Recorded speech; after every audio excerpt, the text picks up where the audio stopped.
he said. She forced herself not to run, to keep her spine straight and not flinch. "I thought you were in L.A. with your dad."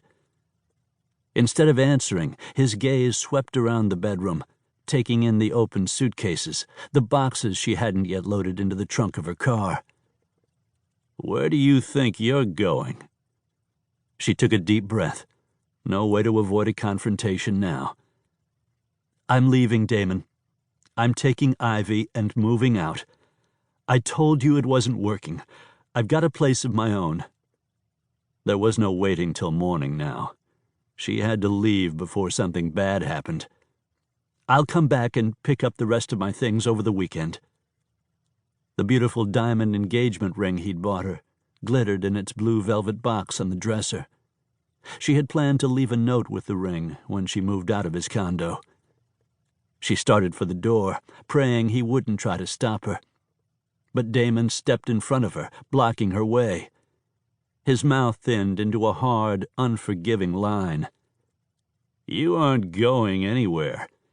You're staying right here where you belong. You're mine, Tory. I keep what belongs to me. Surely you know that by now." She kept her chin high, though she was trembling inside. "I'm going, Damon. I'm taking Ivy and leaving. Get out of my way." She took a step forward, but he shoved her back, hard enough she stumbled. "You're my fiancé. You're not leaving this house." He gripped her wrist and dragged her over to the big king-size bed. "Take off your clothes. You're gonna put out. I gave you that fancy diamond. Now you're gonna pay for it." Fury swamped her, making her reckless. With her red hair and fair complexion, there was no way to hide the angry color in her cheeks. "What, you didn't get laid while you were out with your friends?"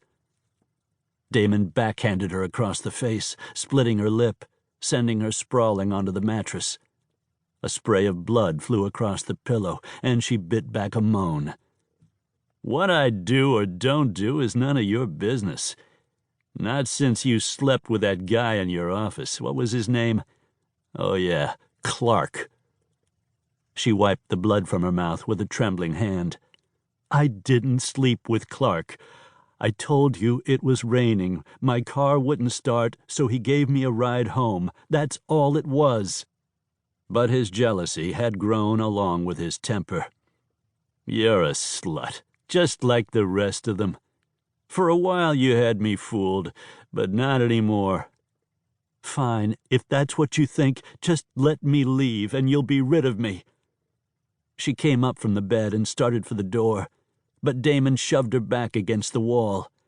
"You'll leave when I say, not before." He caught her wrist and dragged her forward. She cried out as he slapped her again, hard enough to knock her to the floor. When he kicked her, Tory drew herself into a ball and put her arms over her head. She didn't dare fight him, not with Ivy just down the hall. "You little bitch." Damon grabbed a handful of her T-shirt and hauled her to her feet. "You need a lesson on how to behave, and I'm going to give you one." Tory muffled a cry as he drew back his fist and punched her, her jaw exploding in pain as she hit the floor. She put her hand up to protect herself. "Stop it, Damon. I'll do whatever you want." "Oh, you're gonna do what I want, all right, you little whore." He dragged her up by the hair and slapped her, punched her again, knocking her into the dresser, banging her head so hard she saw stars and landed on the floor. He was leaving her no choice. She had to fight back, or he was going to kill her. Tory shot to her feet and charged forward, punching him with her fists, kicking him, doing her best to hurt him. He was over 6 feet tall and muscular, an invincible wall of meanness and determination. The last thing she remembered was trying to dodge the blow as his fist shot toward her, her body flying backward, slamming into the wall. His boot crashed into her ribs and pain shot through her. Then she felt nothing at all. Victoria Bradford woke up the following